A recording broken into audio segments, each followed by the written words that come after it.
चंद्रशेखर नामक राजा की कथा। स्कंद कुमार कहते हैं कि स्कंद ऋषियों, आप लोग राण में वर्णित मंगलदायिनी कथा को सुनिए, जिसमें गणेश जी के व्रत के महात्म्य का जिस प्रकार वर्णन किया गया है। हे द्विजवरों, जिस समय पांडव पुत्रों को वनवास हुआ, वे सब धर्म पर्यावरण के और कृष्ण के उपासना करते थे। एक समय की बात है कि अपनी इच्छा के भ्रमण करते हुए व्यास जी उन लोगों की कुटिया पर आए। व्यास मुनि को देखकर सभी कर्मबंध हो उसके सम्मुख खड़े हो गए और कहने लगे, आपके दर्शन कर हम लोग धन्य हुए और साथ ही हमारी कुटिया भी आपके परामर्श के हमारा जीवन आज धन्य हुआ। आज हम लोगों का सब कुछ सफल हुआ, क्योंकि आपका दर्शन संपूर्ण कष्टों का निवारण है। आपने मेरी कुटिया में परामर्श किया है, अतः हम लोग आपका स्वागत करते हैं। हम लोग राज्ययुक्त होकर भी आज अपने को धन्य मान रहे हैं। ऐसा कहकर पांचों पांडव भीमसेन, युधिष्ठिर, अर्जुन, नकुल और सहदेव उन्हें प्रणाम कर उनके सामने खड़े हो गए। पाद अध्यक्ष आचमन और आसन प्रदान कर द्रौपदी ने हाथ जोड़कर उनसे कहना प्रारंभ किया कि हे मुनिवर, मैं राजरानी होकर भी दुर्योधन की भरी सभा में केस पकड़कर अपमानित हुई और वनवासिनी बनाई गई। अब मैं क्या उपाय करूं जिससे हमारे सभी क्लेशों का शमन हो तथा हमारे शत्रुओं की पराजय हो। इस प्रकार युधिष्ठिर द्रौपदी के संकट नाशक उपाय पूछने पर सर्वज्ञ व्यास जी ने कृष्ण पूर्वक उन्हें उपाय बतलाया। हे महाराज, इस समय संपूर्ण विश्व में आपके जैसा कोई दूसरा धर्मात्मा नहीं है। मैं आपसे ऐसे व्रत का वर्णन करूंगा जिससे आपके समस्त दुखों और कष्टों का निवारण होगा। यह व्रत शुभदायक, फलदायक, दिव्य और पृथ्वी पर सभी मनोरथों को पूर्ण करने वाला है। इस व्रत के करने से विद्यार्थियों को विद्या और धनार्थियों को धन लाभ होता है। इस संबंध में एक प्राचीन उपाख्यान का वर्णन करता हूँ। हे युधिष्ठिर, आप सुनिए। प्राचीन काल में सतयुग में चंद्रसेन नामक एक राजा हुए। वे अपनी रानी के साथ दीक्षा लेकर परिवार के सहित रहते थे। वे अपने स्वजनों, उनके पुत्रों एवं कुटुंबियों के साथ आनंदपूर्वक निवास करते थे। सौभाग्य से उनकी रानी बहुत ही गुणवती तथा पतिव्रता थी। हे राजन युधिष्ठिर, उनका नाम रत्नवालिनी था। उन पतिव्रत का पालन करने वाली थी। स्कंद कुमार जी कहते हैं कि हे मुनिवरों, राजा और रानी के परस्पर प्रगाढ़ प्रेम तथा एक समय दैवयोग शत्रुओं ने उनके राज्य को हस्तगत कर लिया। शत्रुओं ने राजा के कोष पर अधिकार करने के साथ ही सेना पर भी आधिपत्य जमा लिया। राजा का साथ अपने भाई बंधुओं से छूट गया। राज्य भ्रष्ट होकर राजा अपनी रानी रत्नवालिनी के साथ वन में चले गए और गए। एक ही वस्त्र में लिपटे में वे दंपति भूख प्यास और विकल हो गए। हे युधिष्ठिर, रानी रत्नवाली के साथ राजा अकेले वन में भटकने लगे। क्षुधा पिपासा से पीड़ित होकर वन में चलते चलते उन दोनों को सूर्यास्त हो गया। उस भयंकर वन में शेर, बाघ, चकवा, बगुला, कोयल और सारस रहते थे। रानी के पैर में कांटा चुभ जाने से राजा को महान कष्ट का अनुभव हुआ।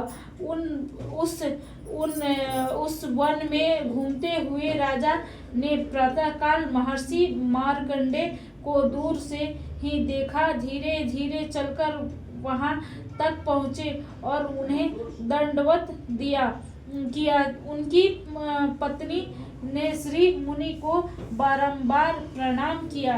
वन में विराजमान तपस्वी एवं जितेंद्र मुनि मार्कंडेय जी के हाथ जोड़कर राजा ने पूछा कि हे पूज्यवर, मैंने पूर्व जन्म में ऐसा कौन सा पाप किया था जिससे मेरी राजलक्ष्मी शत्रुओं द्वारा छीन ली गई।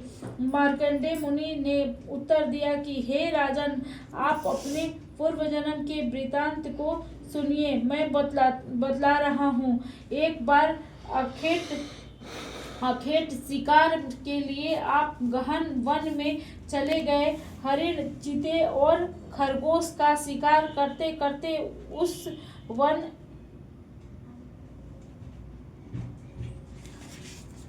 में रात हो गई और अधिक मास की चतुर्थी आ गई। उस वन में आपने एक सुंदर सरोवर देखा और उसके किनारे लाल रंग की साड़ी पहने हुए नाग कन्याओं को देखा। वे सब गणेश जी की पूजा कर रही थी। यह देखकर आपको बड़ा आश्चर्य हुआ। आपके वहां पहुंचकर बड़ी नम्रतापूर्वक पूछा कि हे स्वर्ग नागमणि देवियों, गणेश जी की पूजा कैसे करनी चाहिए, मुझे बतलाइए। हे ललनाओ, इसका प्रभाव बतलाइए, क्योंकि मैं भी पूजन करना चाहता हूँ। नाग कन्याओं ने उत्तर दिया कि आप गणेश जी की पूजा कीजिए, इससे सिद्धियां प्राप्त होती है और नित्य ही शांति, पुष्टि, सुख, संतान एवं धन की वृद्धि होती है। राजा ने पूछा कि हे महिलाओं, गणेश जी की पूजा किस महीने में और किस तिथि को करनी चाहिए, इसमें किस वस्तु का दान देना चाहिए, इस पूजन की क्या विधि है, आप मुझे कहिए। नाग कन्याओं ने उत्तर दिया कि हे राजाधिराज, अधिक मास के कृष्ण पक्ष की चतुर्थी को चंद्रोदय होने पर विधि सहित विघ्न विनाशक गणेश जी की पूजा करनी चाहिए। अपनी सामर्थ्य के अनुसार भक्ति भाव से पूजन करके गणेश जी की पंचामृत से नहलाकर लाल पुष्प चढ़ावे, गंध, धूप, दीप, नैवेद्य, धूप, 2 वस्त्र, सुगंधित द्रव्य चढ़ावे, घी चीनी से बने हुए 15 लड्डू भोग के लिए बनावे। उसमें से 5 लड्डू गणेश जी को अर्पण करे और 5 ब्राह्मण को दान दे। कुंवारी कन्याओं को पहले देकर बाद में स्वयं भोजन करे। गणेश जी की प्रसन्नता के निमित्त स्मंद सामग्री गणेश जी को अर्पित करे। तत्पश्चात पुराणोक्त कथा को सुने। ऐसा करने से मनुष्य की सभी वांछाएं पूर्ण होती हैं, समस्त सिद्धियां प्राप्त होती हैं। गणेश जी के पूजन की यही विधि है। नाग कन्याओं की बातें सुनकर राजा ने उन्हें बारंबार नमस्कार किया कि इस प्रकार राजा ने कहा, गणेश जी के व्रत का मन में मन में संकल्प लेकर करके सरोवर के तट पर जाकर गणेश जी का ध्यान किया और वहां से चले गए। इसके प्रभाव से गणेश जी आप पर प्रसन्न हो गए और आपको पुत्र, स्त्री, धन, धान्य आदि से पूर्ण कर दिया। आपके महल में रत्नों के हार, स्वर्ण, गौ, हाथी एवं घोड़ों का अभाव न रहा। परंतु कुछ दिनों के बाद आप धन गर्वित होकर व्रत करना भूल गए। उसके अंतर आप उस जन्म में मृत्यु को प्राप्त हुए। हे राजन, उस जन्म में जो पूजन किया था उसके प्रभाव से आपका जन्म राजवंश में हुआ और सदैव ही की मित्रता, सुंदर नारी का समागम एवं सुंदर शरीर की प्राप्ति होने से धन मन मद में आकर आपने व्रत करना छोड़ दिया, जिसके कारण आपकी ऐसी दुर्गति हुई है। राजा ने पूछा कि हे ब्राह्मण, अब मैं कौन सा काम करूं जिससे वर्तमान संकट से मुक्ति हो, जिस उपाय से हमारे विघ्नों और कलेशों का नाश हो तथा मुझे संचित प्राप्त हो, वही बताइए। मार्कंडे मुनि ने कहा कि हे महाराज, पूर्वोक्त रीति से आप गणेश जी की पूजा कीजिए और संकट नाशक गणेश चतुर्थी के व्रत को कीजिए। इससे गणेश जी की प्रशंसा होगी और आपको पुनः राज्य वैभव प्राप्त होगा। इसलिए संपूर्ण कष्टों के समानार्थक आप स्वयं गणेश जी का पूजन कीजिए। व्यास जी कहते हैं कि मार्कंडे जी की बात सुनकर राजा ने उन्हें प्रणाम किया और अपने भवन में चले आए और रानी के साथ राजा ने भक्ति पूर्वक विधि विधान व्रत किया। व्रत के करने से उनके शत्रुओं का नाश हुआ। उन्होंने अपना खोया हुआ राज्य पुनः पाया। गणेश जी की पूजा करने से सभी वस्तुएं सुलभ हो जाती है और सभी कार्यों का सफलता मिलती है। स्कंद कुमार जी कहते हैं कि व्यास जी के वचन सुनकर महाराज युधिष्ठिर ने हाथ जोड़कर उनसे फिर पूछा। युधिष्ठिर ने कहा कि हे कष्टों को दूर करने वाले महर्षि, इस चतुर्थी के व्रत की विधि बताइए। किस नाम से किस मास में किस प्रकार गणेश जी की पूजन करनी चाहिए, तब इस व्रत में किस चीज का आहार करना चाहिए। तब व्यास जी ने कहा कि हे राजन, अधिक मास में चतुर्थी को गणेश्वर के नाम से पूजा करनी चाहिए। लाल कनेर के फूल चढ़ाकर लड्डू आदि का भोग लगाएं। लाल चंदन, रोली, अक्षत और दूब और एक एक नाम से अलग अलग चढ़ावे।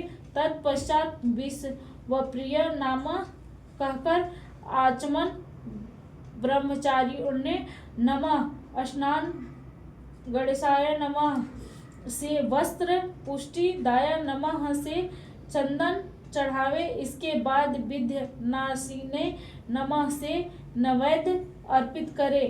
फल दावे नमः से तांबूल, संकट नाशिने नमः से फल चढ़ावे। इसके बाद विनायक गणेश जी की प्रार्थना करें। हे सुंदर मुख वाले गणेश जी, मैं भव बाधा से ग्रस्त हूँ, आप मेरे पर प्रसन्न होइए। हे दुख दारिद्र के नाशक गणेश नायक जी, आप मेरी रक्षा करें। हे विघ्नों के विनाशक, आपको बार बार मेरा प्रणाम है। फिर निम्नलिखित मंत्र से पुष्पांजलि देकर चंद्रमा को अर्घ्य देवे हैं। क्षीर सागर ग्रस्त सम्मोहभूत, हे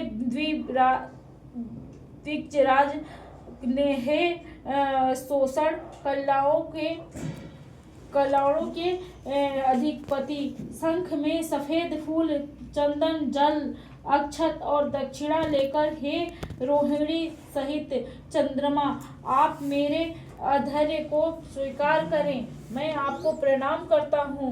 दंतवर ब्राह्मण को भोजन करावें, लड्डू और दक्षिणा दें, देवता और ब्राह्मण से बचे, अन्य द्वारा स्वयं आहार ग्रहण करें, रात्रि में भूमि पर शयन करें, लाल विहीन होकर क्रोध से दूर रहे, हर महीने गणेश जी का प्रसन्नता के निमित्त व्रत करें। इसके प्रभाव से विद्यार्थी को विद्या, धनार्थी को धन प्राप्ति एवं कुंवारी कन्याओं को सुशील वर की प्राप्ति होती है और वह सौभाग्यवती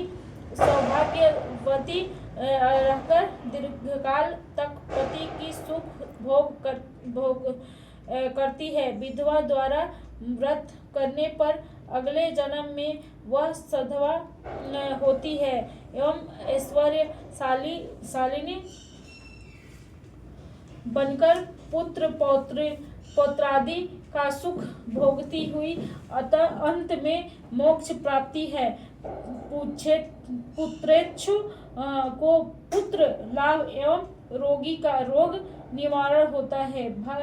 भयभीत व्यक्ति भयरहित होता एवं बंधन में पड़ा हुआ मुक्त हो जाता है। व्यास जी कहते हैं कि हे राजन, इस प्रकार आप भी व्रत कीजिए। इस संकट नाशक चतुर्थी व्रत करने से आप गणेश जी की कृपा से अपने राज्य को पुनः हस्तगत कर लेंगे।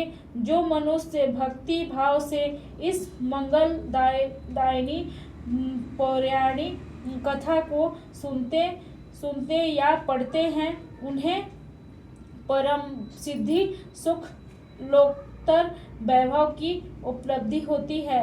हे महाराज धीराज, आपके प्रश्न के अनुसार मैंने संपूर्ण मनोरथों को पूर्ण करने वाले इस संकट नाशक गणेश चतुर्थी का विवरण सुनकर राजा युधिष्ठिर ने कहा, इस व्रत को किया, इसके प्रभाव से उन्होंने संपूर्ण शत्रुओं का रणभूमि में परास्त करके भारतवर्ष का राज्य अपने अधीन कर लिया।